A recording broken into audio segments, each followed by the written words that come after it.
Hello everyone, मेरा नाम है केना और आपका स्वागत है मेरी चैनल केना गजल ब्लॉग्स में। तो आज मैं एक अन्य कहानी सुनाने जाने वाली हूँ जिसका नाम है संगीतमय गधा, द म्यूजिकल डोंकी। तो चलिए कहानी शुरू करते हैं। बहुत समय पहले की बात है। किसी गांव में एक धोबी रहा करता था। उसके पास एक गधा था जिसका नाम मोती था। चूँकि धोबी स्वभाव से बहुत ही कंजूस था, इसलिए वह अपने गधे को जानबूझकर चारा पानी नहीं देता था और उसे चरने के लिए बाहर भेज दिया करता था। इस कारण से गधा बहुत ही कमज़ोर हो गया। जब एक दिन धोबी ने उसे घास चरने के लिए छोड़ा तो वह चरते चरते कहीं दूर जंगल में निकल गया। जंगल में उसकी मुलाकात एक गीदड़ से हुई। गीदड़ ने पूछा, गधे भाई, तुम इतने कमज़ोर क्यों हो? तो गधे ने जवाब दिया, मुझसे दिन भर काम करवाया जाता है और मुझे कुछ खाने के लिए भी नहीं दिया जाता। यही वजह है कि मुझे इधर उधर भटक कर अपना पेट भरना पड़ता है। इस कारण मैं बहुत कमज़ोर हो गया हूँ। गधे की यह बात सुनकर गीदड़ ने कहा, मैं तुम्हें एक उपाय बताता हूँ जिससे तुम बहुत ही स्वस्थ और शक्तिशाली हो जाओगे। गीदड़ कहता है, यहाँ पास में ही एक बहुत बड़ा बाग है। उस बाग में हरी भरी सब्जियाँ और फल लगे हुए हैं। मैंने उस बाग में जाने का एक खुफिया रास्ता बना रखा है जिससे मैं रोज़ रात को जाकर बाग में हरी भरी सब्जियाँ और फल खाता हूँ। यही वजह है कि मैं एकदम तंदुरुस्त हूँ। गीदड़ की बात सुनते ही गधा उसके साथ हो लेता है। फिर गीदड़ और गधा दोनों ही साथ मिलकर बाग की ओर चले जाते हैं। बाग में पहुंचकर गधे की आंखें चमक उठती हैं। इतने सारे फल और सब्जियां देखकर गधा अपने आप को रोक नहीं पाता और बिना देर किए वह अपनी भूख मिटाने के लिए रसीले फल और सब्जियों का आनंद लेने लगता है। गीदड़ और गधा जी भर के खाने के बाद उसी बाग में सो जाते हैं। अगले दिन सूरज निकलने से पहले गीदड़ उठ जाता है और फौरन बाग से निकलने को कहता है।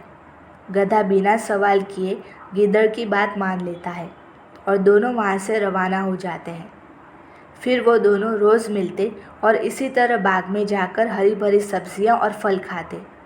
धीरे धीरे समय बीतता गया और गधा तंदुरुस्त हो गया।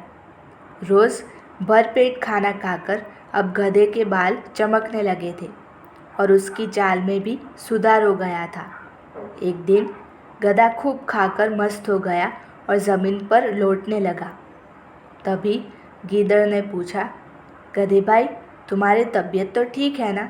तो गधा कहता है, आज मैं बहुत खुश हूँ और मेरा गाना गाने का मन कर रहा है। गधे की यह बात सुनकर गीदड़ घबराया और बोला, ना गधे भाई, यह काम भूलकर भी मत करना। भूलो मत, हम चोरी कर रहे हैं। कहीं बाग के मालिक ने तुम्हारी बेसुरी गाना सुन लिया और यहाँ आ गए तो बड़ी मुसीबत हो जाएगी। भाई, इस गाने वाने के चक्कर में मत पड़ो। गीदड़ की यह बात सुनकर गधा बोला, तुम क्या जानो गाने के बारे में? हम गधे तो खानदानी गायक हैं। हमारा ढैंचू राग तो लोग बड़े शौक से सुनते हैं। आज मेरा गाने का बहुत मन है, इसलिए मैं तो गाऊंगा। गीदड़ समझ जाता है कि गधे को गाने से रोक पाना अब बहुत मुश्किल है। गीदड़ को अपनी गलती का आभास होता है। गीदड़ बोला, गधे भाई, तुम सही कह रहे हो। गाने वाने के बारे में हम क्या जाने? अब तुम बता रहे हो तो मुमकिन है कि तुम्हारी सुरीली आवाज़ सुनकर बाग का मालिक फूल माला लेकर तुम्हें पहनाने ज़रूर आएगा।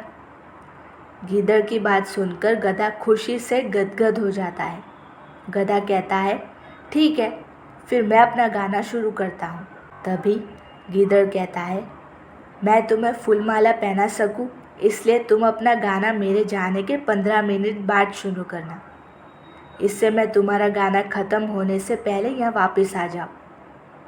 गीदड़ की यह बात सुनकर गधा और भी ज़्यादा फूला नहीं समाता और कहता है, जाओ भाई गीदड़, मेरे सम्मान के लिए फूलमाला लेकर आओ। मैं तुम्हारे जाने के 15 मिनट बाद ही गाना शुरू करूँगा। गधे के इतना कहते ही गीदड़ वहाँ से 9-11 हो जाता है। गीदड़ के जाते ही गधा अपना गाना शुरू करता है गधे की आवाज़ सुनते ही बाघ का मालिक लाठी लेकर वहाँ पहुँच जाता है। वहाँ गधे को देख बाघ का मालिक कहता है कि अब समझ गया कि तू ही है जो मेरे बाघ को रोज़ चर के चला जाता है। तो दोस्तों, हमें इस फ़नी कहानी से क्या सीख मिलती है? तो हमें इस कहानी से ये सीख मिलती है कि अगर कोई हमारी भलाई के लिए कुछ बात समझाता है तो उसे मान लेना चाहिए। कभी कभी हालात ऐसे हो जाते हैं कि दूसरों की बात न मानने से हम मुसीबत में पड़ सकते हैं। सो आई होप कि आपको ये कहानी अच्छी लगी हो। अगर आपको ये कहानी अच्छी लगी है तो प्लीज़ मेरी चैनल को सब्सक्राइब कर दीजिएगा। तो मिलते हैं अगले वीडियो में, तब तक के लिए गुड बाय। जय श्री कृष्ण।